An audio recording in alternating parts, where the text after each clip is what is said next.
què és la cultura? Això és el que a mi és el que me costa més i és el que en el fons millor és el més fàcil, perquè quan parlem de la cultura parlem de música, parlem del teatre, parlem del cine, parlem d'això i d'això. Jo crec que la cultura és una forma de vida, és una forma de vida. I això se pot, jo crec que es pot, un poble que sigui, un país que sigui molt cult i potser no va a cap exposició o no va a cap concert, jo això ho arribo a entendre. Jo crec que la cultura és una altra cosa, no és els concerts o el teatre, vull dir.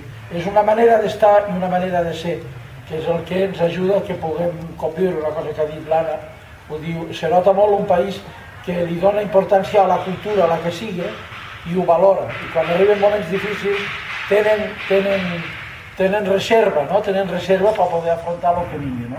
I això, per exemple, a França, sempre diem, és un grau més, no? És un grau més. I és este respecte tradicional que tenen històric per la cultura, no? I creuen en la cultura, però creure en la cultura no és necessari, és una altra cosa. Jo crec que és una altra cosa, que no sabria com definir-la, però és el saber estar, no? El saber estar, el saber, el tindre la sensibilitat, no? Tindre una sensibilitat que ens puguem entendre, puguem parlar i no parlar d'aquestes coses, no? Perquè aquestes coses inclús són molestes, no? Vull dir, molesten tant, són tan absurdes que llavors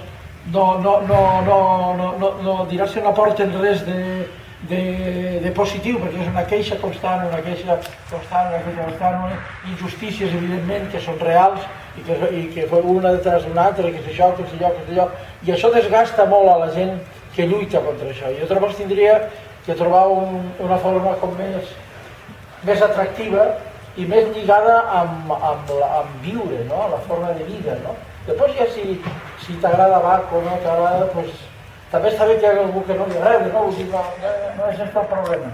Però jo crec que el problema nostre és que ens ho vam creure, amb la transició ens ho vam creure, hem fet de tot, pensant que fem moltes coses, potser no hem fet res, tot ha sigut una cosa molt d'apariència, i ara ens trobem que no tenim fondos, vull dir, o sigui, humanament, d'alguna manera, jo crec que ha hagut un fracàs, això és el que penso.